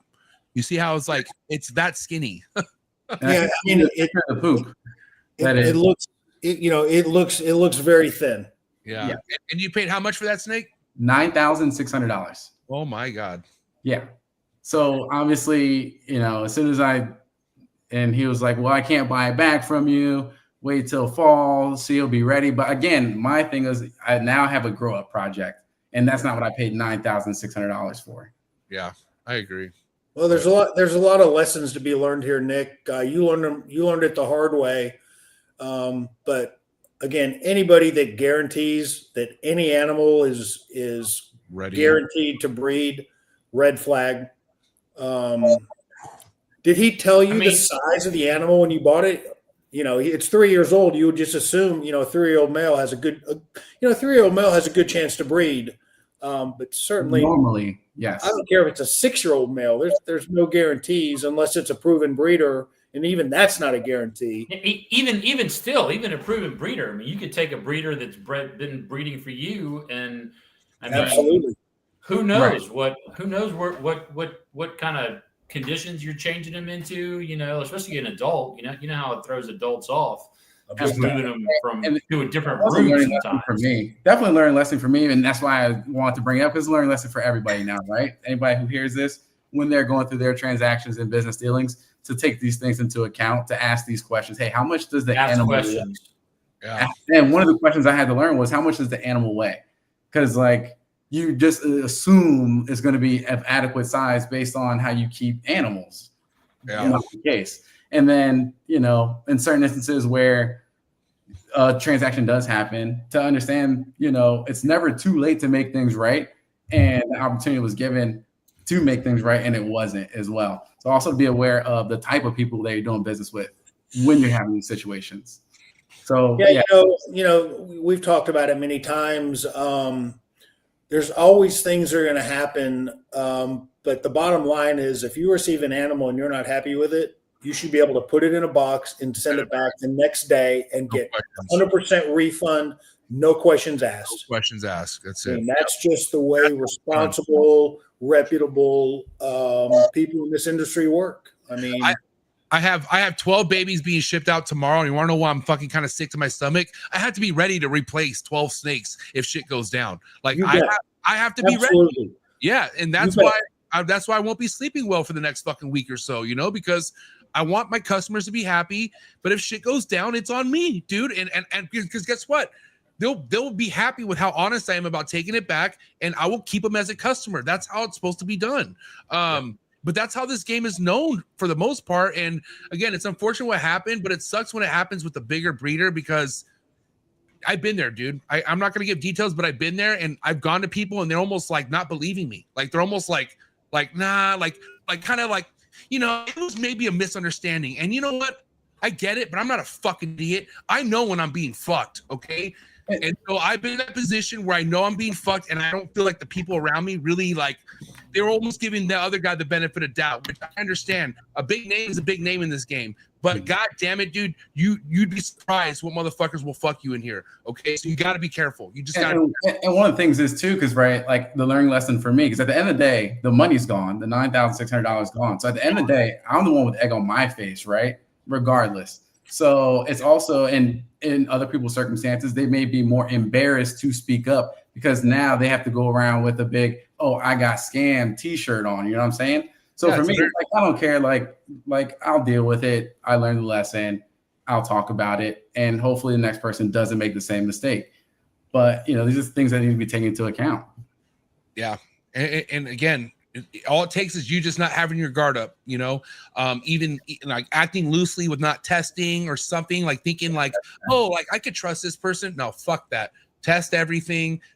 You know, research everybody you're buying from, you know, especially if it's like, you know, one thing that happened to me recently, and I guess you know, looking at the bigger end of things, I guess this person had a right to kind of say what he said, but it was somebody, I don't want to bring names, but there was somebody in the ball python game getting into chondros, and he heard somebody on my show that he thought like was like, dude, you know, I could go to this person and be in a good place. And a situation happened where he felt like he got duped, but he's like, this would have never happened if I didn't hear him on your podcast. And I'm like, what the fuck? Like so it's my fault, you know? But at the end of the day, people come to this fucking podcast because they're trying to get put on game, and you just don't know, dude. Like, again, just because they've done this show, dude, that does not mean you should not fucking vet them and see who they really are. Because, dude, where there's smoke, there's fire. Okay, there's paper trails everywhere. So if you do a little bit of homework on somebody, you'll find out, like, okay, I'd rather not. It would be hard though, right? Because like people don't talk about situations like that I experienced because of, you know, you don't want to be the one that's on the bad end of that deal and be made the example of. So if like me, if well, it was honestly though, the person who's going to get screwed in the end is the person who doesn't make it right. You know, 100%. I mean, That's you've right. only got so many of those for whatever reason. That's right. So a customer, if I sell a snake to them, in my mind, in my heart, I could know they're 100% wrong. If they're not happy with the snake that I sent them, I mean, within a reasonable time, you know, like they're not going to come back to me a month later and say, oh, Yeah. you know, I want my money back. But like a day later, a couple days later, they're not happy with the snake for whatever reason. You got to be in a spot to give them their money back. Yeah, but unfortunately, don't take the money to begin with. Unfortunately, in this circumstance, you know, Nick, relatively new to the game, he trusted somebody that was more experienced. I can see that happening. You know, I get it. I can see it happening. But at the end of the day, in this game, your reputation is all that you have to stand on. Yep. And it just takes a couple chinks. You know, you could have 100 good transactions, but you have 2 that go wrong and you don't make them right, it'll ruin you. Yep. Yeah. It's a small community with a lot of, you know, transparency now with social media. You know, you fuck up a couple times and you've burned a lot of bridges and you're done. Right. Yeah. Look how many people do things the right way in this game. There's so many. Like you don't deal with a lot of this shit, but you can. But for the most, I think there's some also what happens is like some carryover of like we're hobbyists, right? Most of us are hobbyists. We're not businessmen for the most part. Like the backgrounds of a lot of the folks that we do business with on a regular basis aren't really business people. So they never took like a business ethics class. They're not getting an education. They're not sitting around talking about these things with their friends. In some instances, they're thinking about, you know, money or something like that, or what they need to fix something, you know? So I try not to hold everything against each individual person and kind of understand and hear where they're coming from. But yeah, when someone brings it to you and gives you a chance to correct it and address it, don't run from it, you know, try to find something in the middle. And it shouldn't have to come to a situation like this where this isn't fun. I don't want to talk about this. I like talking about the fun stuff, but you know, it happens. So it's whatever. Well, I mean, let's be real, man. Most of us are grown ass men, business, fucking educated or not. We know what's right. We know what's wrong. I don't give a fuck. Like especially the OGs in the game. We know how to take care of somebody and how not to take care of somebody. We have 2 people on here. You can't ever take anything away from what Bill's done with his customers. And Marshall, God bless, didn't sell anything, but he's fucking. But he has. Yes, and he's done great with the ball pythons. He sold many of those. But yeah, either way, man, like all it takes is a couple fucking nicks, right, Bill? Couple nicks to your name, and it's a good way to check out. You know, that's the difference. You know, this isn't the 1990s, okay, where you're gonna skate and you're gonna get away with stuff. In the day of social media and transparency, there are no fuck ups allowed. You know, you've got to be a straight shooter. It doesn't even have to be a fuck up. It just has to be an unhappy customer, right or wrong. Yeah. And you know, the bottom line is things happen, bad things happen. It's how you take care of it. It's how you handle it. You know, certainly I've had animals that have gone out and have not either they've died or they prolapsed. You know, when somebody's got them, you just take care of it. You never hear again. In fact, those people that you take care of end up being your best customers. Yeah, and those things are like out of your control, right? You didn't send the animal out knowing like this is going to happen in the future, and when it did, you're right there to correct it and like make them feel better. That's different, you know. So I'm telling you, the rare bad transactions that I've had with an animal, those people have come back and have been my best customers. Yeah, because I've taken care of it, sight unseen, money back, animal right away. You know, whatever they want. I say, what do you want? How do you want to fix this? Right. They say, how do you want to fix it? I fix it. It's done. But Bill, when you have a name like yours, how many times are you actually refunding? You're not. They just tell me, all you do, take care of me on the next one if that's the case. You have so many people, Bill, where like getting the money back isn't good for them. They rather wait until like, you know what I'm saying? And that's what happens when you take care of people, bro. Like once they're bought into what's going on, if they make it or something, they don't, for the most part, depending on the circumstances, they don't want to, just let me know when it happens on the next clutch. And that's every single time the person has never wanted their money back. There you go. They want me to make it right, and I make it right, whether it's that day or 6 months later or whatever. But you do. You just make it right, whatever they want. You never spend that money. MJ, you talked about you're sending 12 animals out. And if you had to refund all 12 of those people, right? Mm-hmm. You have the ability to do it. I definitely do. Yeah. Doing all right over here. Yeah. I mean, it's just to me, it's just so much common sense. And I don't have a degree in business. I'm not a businessman by trade. I'm a freaking physician, It's just common sense to me. Exactly. Yeah. Yep. I spent the day of having to sell or wanting to sell my animals, but I'm also growing them out, so I don't think they'll be out the door before a year. The day will come, though, Nick. The day will come where you will sell an animal, and I'm sure you do your customers right. Yeah. I mean, so I do sales, so customer service is like it's part of it, right? Like making people happy. Yeah, absolutely. Making people happy and taking a loss is also part of it. Whether it's shipping an animal and it dies, during shipping, take care of it. That's your responsibility. You guarantee a live animal. I've had a small handful of animals that shipping. That'd be heartbreaking. That's on. That's on me as a breeder, and that's just on me. Make it right. It's not hard. It's not complicated. It's all a part of doing business. Yeah. At the end of the day, don't be a piece of shit. And the thing is, I spoke to James a few times. I reached out to him to try to we could talk about it privately. So, but I mean, that's all we have to say about it. It's out there. The money's gone. He did what he did. Lesson learned. Yeah, lesson learned. Everyone, listen to that. Take a note. Also, communicate via text or digital communication, so everything is transcribed for historical reporting. And if you're not sure, ask questions. Sounds like Nick asked plenty of questions. Too late though. After I got the animal, then I was like, wait a second.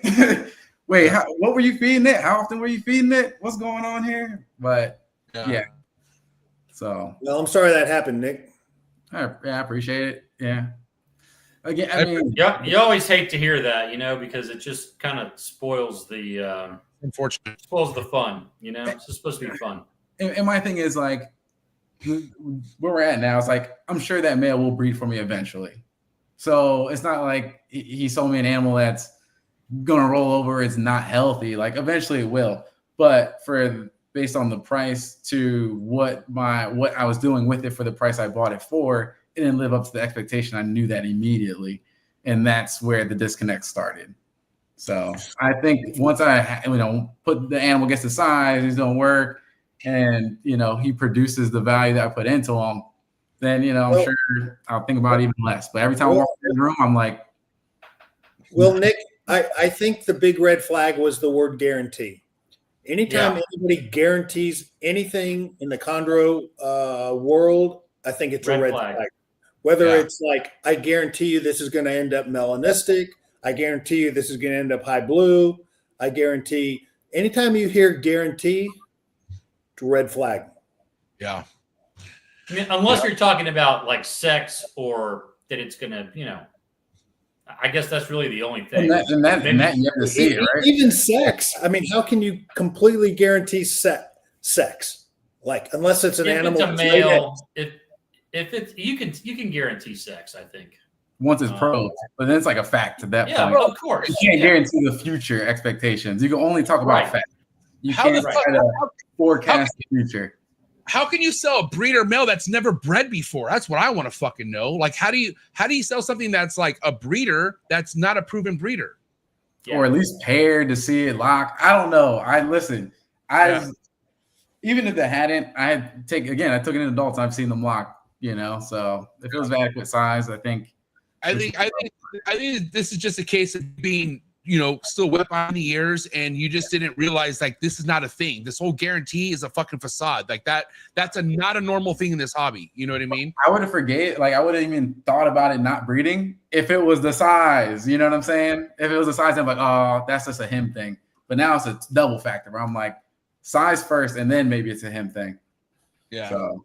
But even like I was listening to one of the ones recently with the lineages, and Patrick was on here talking about like when you see hot stuff, you kind of have to jump on it. When you're 2 years in building your stock, kind of have to jump on it and move fast. And sometimes those questions that you want to ask, you kind of have to push it back to after that deposit's already down. So let me throw this out there, guys.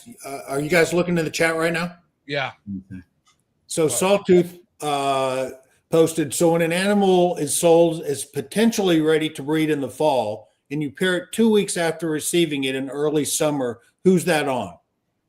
Is that what happened, Nick? No, I just paired it September. There's screenshots in there. And it wasn't sold as potentially ready to breed, was it? It was ready. Ready to breed. Yeah. Ready to breed. Okay, that's what I thought you said. So yeah, let's clear up the issue in the chat there. Yeah. Oh, and then we can also just go back to the initial data point of 237 grams upon entry, and just leave it at that, and kind of forecast of where probabilistically what size an animal would have to be or should be to breed, to pair, and where it's at, and how fast and how rapidly you would have to grow that animal to get there in such a short amount of time, unhealthily fast, which is not ideal. Yeah. That's one point. But I also brought this to the stage because if everyone does have alternate viewpoints, one of two things, they can leave a comment and let's see where the comments lay, and let's see, where majority of people fall. Because I only have the perspective of myself and my close friends I've shared all this information with. So, if other people think 237 at 3 years old is adequate for a $9,600 acquisition, then say that. Yeah. Hey, Nick, if I was your mentor, Nick, and if I knew that snake was 900 grams, I would tell you not to buy it. I would tell you I would literally tell you don't buy that snake. I would tell any of my mentor, anybody I'm helping out, $9,500 on a fucking ready to breed snake, an adult, it's just not worth taking that shortcut in my eyes. because you just don't know. Like, and here's the thing: not even on the breeder. Like Marshall said, these adults could go through a weird transition, going from collection to collection, and it could totally throw them the fuck off. So, like, it could even not even land on nobody's fault. It's just a fuck situation. So you just if it comes in the door at the correct size, then that's the second thing. But the first thing is the right size. Yeah. That's right. I mean, you gotta, as the seller, you have to make sure that you deliver what the buyer paid for. Right? Period. Yeah. And you know, again, we keep beating a dead horse. If you're not happy with the animal, Nick, and you contacted the seller, it should be a no-brainer, no second questions. Put that animal back in the box, send it back, and get your money back. Or whatever you work out, you know. Send me a different animal. Send me an animal later. Maybe you want to reduce the price. You know, maybe you know, it's not worth $9,600. Maybe it's worth, which is where I was at. Right, which is where I was at. Like, because I paid the premium for the readiness to breed now, because then I can put bloodlines in, grow those up. Now you're delaying that, you know, process because this is not there yet. But yeah, being a dead horse, it is what it is. It's out there. If you have different opinions, put it in the comments so I can go back and review it, because I would love to hear what people think about that. Well, I just think at the end of the day, there's just no sense of taking shortcuts. So, like, again, like, you know, you had some good luck with buying adults, but now you know it's not worth spending an extra few thousand for something that's breeder ready. Motherfucker, you know what you're ready for, you know? Both my males that I bought as adults produced for me. This was the third one. So I have one that's like spotted. Then I have one. Yeah, I mean, maybe it's, but I've heard other people say that males, they don't have as much of a hurdle when they transition from one place to another. I would agree with that. That's anecdotal for sure. Marshall, it says you're anecdotal. That's my way. Yeah. Wait. I think what? I think that you're definitely going to have just more problems with females in general. You know, so yeah, I agree 100%. Mm-hmm. Yeah, we should expect females that haven't gone from yet. Like I had the ghost clutch this year, you know, so I understand the variability with breeding. So for sure. Yeah, you know, my advice to people that bring in adults is sit on them for a year. You know, that's what has worked for me when I've done it on rare occasion, and that would be my advice. You bring in adult animals, sit on them for a year, regardless of their size, weight, and age. That's a fair rule. That's what you do. Yeah, I mean, but you've done you've not followed that, and you've done pretty well. So Absolutely. Even though yeah, it's risk versus reward, right? Always right. Things. Yeah, the risk, I mean, mostly is with the health, right? You don't want to transfer germs or anything that could like put their health in jeopardy. But after that box is checked, well, I mean, what's the fear, I guess, of pairing them? Well, the fear is that, particularly in females, is they're not going to do well. They're going to slug out, or they're not going to breed. It's just been my experience on those, you know, especially like Marshall said, bringing in adult or subadult females, you really got to give them an adequate time to settle in. When I moved my collection 45 minutes away. I didn't breed. I didn't pair any animals at all that year. You know, you just got to give them time to settle in into a new environment. But again, I mean, if you would have done a 50% and like paired half of them and see what happened, but like, I guess like they're snakes, they're traveling all the time in the wild. So I don't know if what the harm is it either slugs out or they don't lock. So the downside risk sounds minimal compared to the upside. As long as the health checks are in balance and you're not putting their immediate health in jeopardy. Yeah.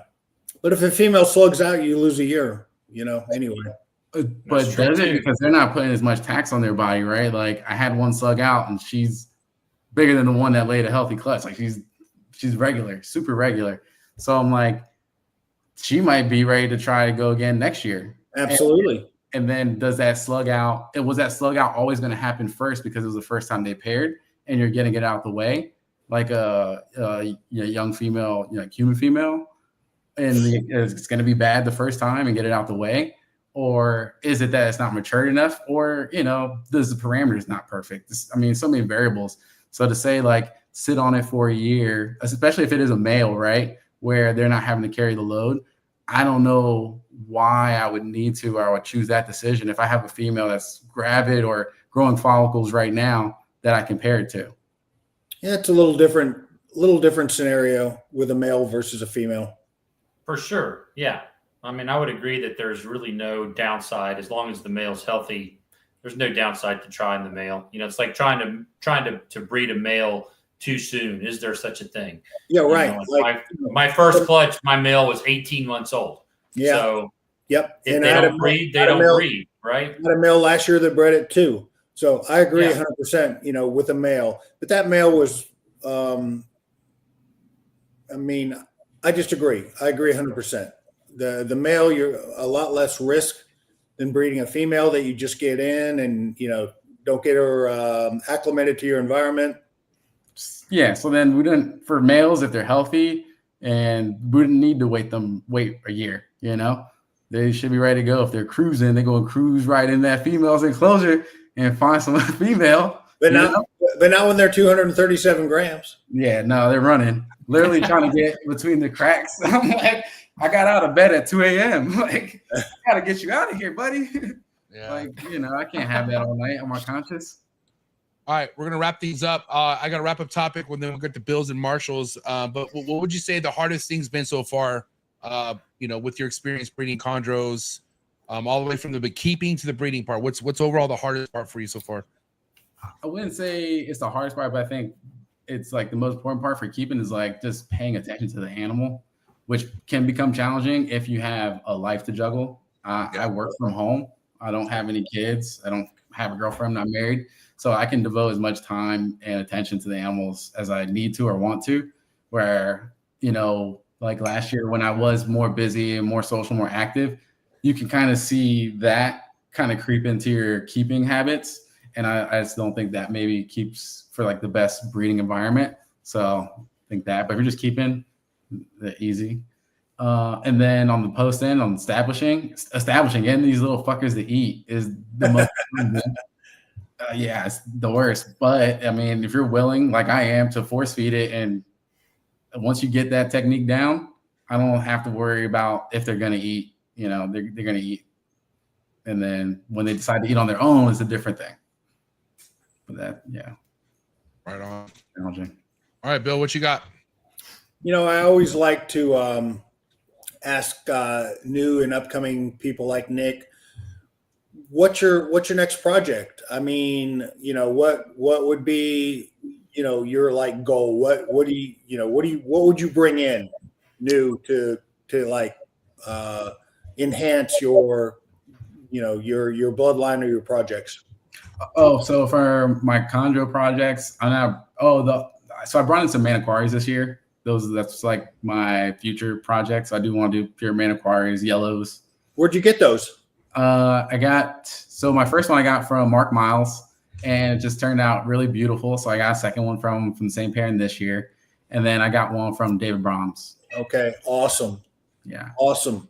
Once I had that, when I was getting the chondros, I got a Neo because as I was getting adults, I also wanted to raise a small one at the same time to have that experience. And that was the Maniquari I got from Mark Miles. And just by seeing that one, because it was a low entry point too, right? It was like $1,000 at the time. And then by growing it up and just really seeing it turn colors, and it's quick, beautiful, green to blue. If you don't have one, I'm sure both you guys have them. But if anyone doesn't have one, they should get one. Just have one. They're pretty. My favorite locality type. Yeah. And then also, as far as, I thought you were asking just products in general, but I'm just now getting into, I did reverse, getting into diamonds. So I got 2 Neo diamonds hatchlings like in the past 2 weeks. You got to come to Carpet Fest, man. There's going to be so many big time diamond breeders there. Yeah. So many big time diamond breeders coming to Carpet Fest. I need to learn. I can't find content. No, MJ, get somebody that breeds so I can watch it.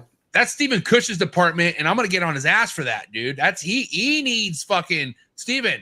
Fucking, you're gonna get fined. All right. Yeah, get the diamond contact. I need it. I'm gonna get on Steven's ass on that. All right, Marshall, send us home. What do you got for us, buddy? So what you mentioned diamonds, any other species that you're looking at or that you got your eye on or that you may want to get in the future? So I mean the diamonds are so new. That was first I got a pair of jungles, and then I had gotten a 75% cross, and then I was in the process of like looking for a future mate for that.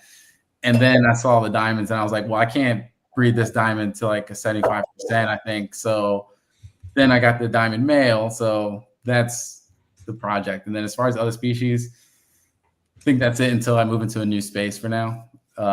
Yeah, just grow what I have and hopefully hatch or get some eggs in a couple of weeks. Fuck yeah. Nice. Well, badass, Nick. Is there anything you want to close off with? Any closing statements before we let you go? Just hey, thanks for having me. I appreciate what you guys do, on this channel. Like I said, it's been super helpful for me. I'm sure it's been helpful for a lot of other keepers in there as well. Shout out to everyone that reaches out to me on IG and supports all my posts and just gives me like virtual knuckle bumps. See y'all out there, even just the littlest things. I appreciate it. It just makes the hobby a little bit more fun and interactive because I'm a homebody. So like those little small interactions are enough for me, but they're appreciated. And good luck to everyone else out there in their breeding and keeping endeavors. Right on, man. Appreciate the good positive attitude and looking forward to having you back on and looking forward to seeing you at the next Bill Stiegel party. Yeah, appreciate it, gentlemen. Pleasure. All right. Yeah. Is Thanks for coming on, Nick. Is Chondro Vault the best place to follow you at? Would you say Instagram is the most active place people want to hit you up? Yes. All right, cool. All right, guys. It's Green Tree Pythons at Green Tree. Oh, that's right. Dude, what a handle. Motherfucker, how'd you swoop that? Yeah, how'd you get that? I watch all the podcasts. I was watching Steven Salzman, and I was like, he had just changed his name to Cosmic Chondros. And I was like, wait a second. And I knew the backstory of him taking over the handle. So I looked, and it was available. And I was like, well, done. Wow. Yeah. Sneak. That was a player move right there. Holy shit. It was a good steal. Yeah. Yeah. All right. Well, guys, thank you so much for watching. Please go follow him right now. Green Tree Python's handle on Instagram, the Chondro Vault. But give it up. It's a wrap for Nick, ladies and gentlemen. Thanks, Nick. Appreciate you, man. Have a good night. Thank you. You too, guys. See ya. Later. See ya. Wow, man. Marshall, thanks for the heads up that there's going to be drama on tonight's show. Fuck, dude. Marshall me. I didn't know. I had no idea. Marshall knew. He didn't fucking tell us. Fucking. Marshall. He knows all the drama. No, he doesn't actually. Totally trolling. Guys, good episode. What'd you think, Marshall? Let's go to you. I thought it was good, man. Like I said, I thought I hate to hear that he had a bad experience, but not taking anything away from the bad experience, but looking at his track record with adults, he's doing pretty freaking good. Considering, Yeah. Bill? Yeah, I agree. What a humble guy, what a great member of the community. Awesome. I wish him all the best. I think he's a really good guy. Again, we've talked about the perils of bringing in adult animals and breeding them. There's going to be good and bad that becomes of that. But I don't think that has anything to do with his bad experience bringing in that little male. Again, I think he just got burned. I don't think what happened to him. I don't really lay any of the responsibility on Nick in that particular scenario. Say what you say about bringing in adults and breeding them.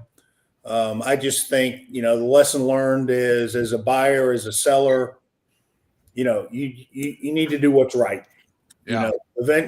When all is said and done, you need to do the right thing. And sounds like in this particular example that is not what happened. Again, we're hearing one side of the story, right? Right. I just wish him all the best. I think he's a good part of the community, a good member of the community. Yeah. And I think he's going to do well in the future. He's got what it takes. What's your advice, Bill? And Marshall, you could chime in on this as well. Like, let's say I'm in Nick's shoes, I get duped, or there's a situation that's not right. What's the best way? If you're not going to get help from the person who sells it to you, you get blocked on platforms. What steps should that person take, Bill? What do they do? Well, I mean, again, we're hearing one side of the story. No, I just meant any. I'm not talking about like, I'm saying if that happens to anybody out there, you know what I mean? Because we could also say there's stories of this actually happening to people. So if that does happen, like, what's the best way to work around that? Like, if you don't get anything from the seller. Well, it's a small community, relatively speaking, and word gets around, whether it's on a platform like this or more backdoor messages that happen between people. To answer your question, I don't know what the exact right course to take. From what I know, he has gone after the seller, and is doing everything that he can to get his money back. So I would probably do what Nick's doing, trying to, support the evidence that you have in your favor, and try to get your money back, try to make it right. And Nick is pretty much seems like he's resolved that he's not going to be made right in this circumstance. So his only recourse is to let it known out there, in this world of social media, like we've talked about so many times, the word gets out there. And, you hear it once, okay, maybe something happened and there were differences in opinions. You hear it twice, well, okay, but eventually a pattern will happen. And when that happens, then that seller will no longer be viable as a seller in the market and in the community. Yep. I agree. That's just the way it is. Yeah. Marshall? You got to try to work it out. You got to try to work it out with the seller first. And if they are unreasonable or just unflexible, or then, your only recourse is really to, hate to say put them on blast, but put them on blast. Talk to people, make sure that you're giving the full side of the story, get other opinions as to what they, if they think that you're in the right or wrong, from people that have experience. And if again, bottom line is you've got to be, as the seller, you've got to guarantee that your buyer is happy with the snake. I mean, unless, sure, like we've talked about it 100 times before, there's people on here there's people that I would not say are unreputable breeders, that they don't guarantee live shipping. Yeah. They say that once the snake leaves my house, I can't control FedEx. And if you, as the seller, communicate that to the buyer and the buyer accepts that risk, then I got no problems with you not guaranteeing live delivery. That's not what I do, but clear. Yeah. I mean, it's clear that this is the risk that you're taking. So when you sell somebody an animal that, you're telling them is whatever, insert whatever. Whatever guarantee. Yeah. I mean, first of all, you can't guarantee anything. You can't you can't guarantee that an animal is going to be a breeder. But yeah, man, that's all. I mean, your name's all you got in this business and hobby, whatever. And it doesn't take too many bad stories for your name to be soiled. And then once that happens, then you're going to have an asterisk, and it's going to affect you down the road. People don't forget. That's right. Yeah. So, but anyways, this is crazy. I mean, we've been doing all the Tree Tuesdays well over a year. First time we ever had anyone get a name drop like that. So does it? What I'm trying to say is it doesn't happen a lot. Like this is kind of a rare situation here. You know what I mean? Yeah.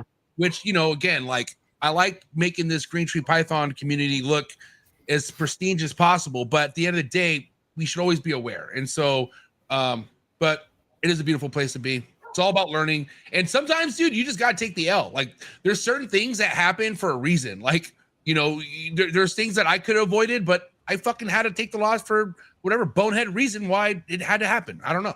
What are you going to do? But you just keep moving, right?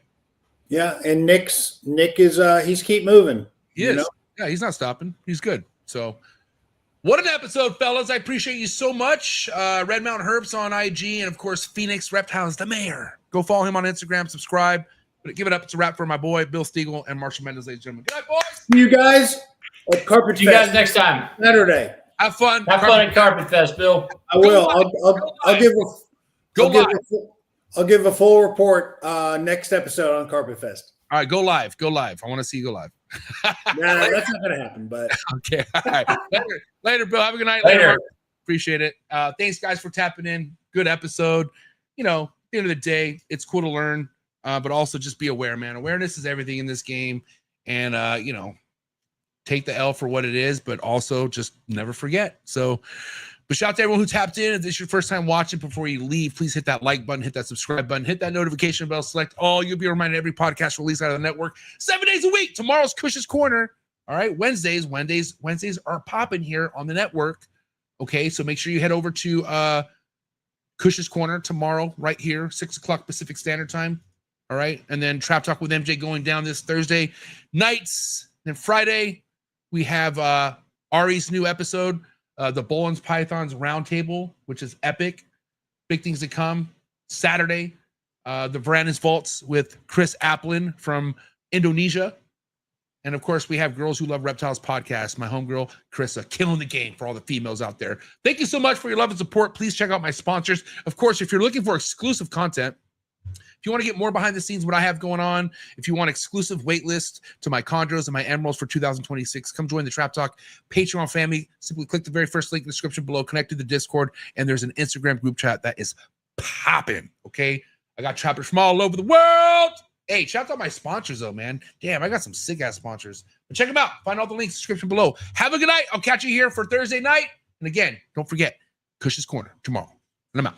Sorry for the interruption, folks, but a quick word from our sponsors. Green tree pythons, emerald tree boas, and plenty other arboreal snakes have been quite the popularity here at the Trap Talk Reptile Network, which brings me to today's sponsor, the Reptile Perch. Head over to the reptileperch.com and Reptile Perch on Instagram. See what type of design PVC perch is best for your arboreal reptile. But first and foremost, I would also check out David Brahms' Green Tree Python availability on the website. And you can also check out his Instagram just to stay current on any projects or any productions that he posts. Thank you so much, David Brahms, for your ongoing support. Looking forward to seeing what you have to show in the 2025 season. When you think about building a good community and being a leader of that community, nobody comes to mind better than Mark Hager over at Texas Chondros. That's right. Make sure you head over to TX Chondros on Instagram and also head over to Mark's website. See what he has available Green Tree Python wise, and be ready for quite the 2025 Green Tree Python breeding season out of Mark Hager. He's a veteran in the Green Tree Python game, one of the best and nicest breeders in the Green Tree Python game. He's been putting on the whole state of Texas for as long as I've known him. So if you want to see all the amazing other chondro keepers out of the state of Texas, another good reason to go follow Mark Hager over at TX Chondros on Instagram. And again, head over to his website, texaschondros.com. You can find all the links in the description below. Thank you so much, Mark Hager, for supporting the trap. Treat.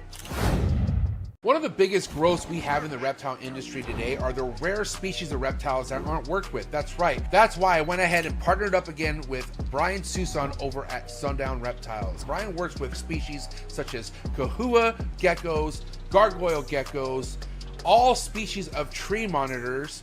He works with Abronia and many other cool species geckos that you can check out all on his website. Head over to sundownreptiles.com, see what he has available. Brian's one of the best doing it in the reptile industry today. He's been on the show multiple times, so make sure you check out all of Brian Susan's episodes on Trap Talk Reptile Network. But more importantly, for the highest quality of captive bred reptiles, make sure you head over to sundownreptiles.com and make sure you give him a follow on Instagram. Thank you again, Brian Susan over at Sundown Reptiles. One of the things I love about being a part of the reptile industry is all the learning, okay? Learning can be fun, and I can prove that to you.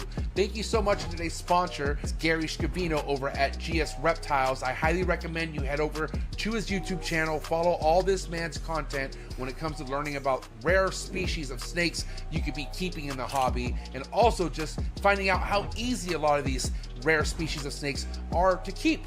in general. So thank you so much, Gary Scavino of GS Reptiles. Again, head over to his YouTube channel. Also head over to his Instagram to be on top of all of his current work and be ready for a big year over at GS Reptiles. Thank you so much, Gary, for your ongoing support. I really appreciate it.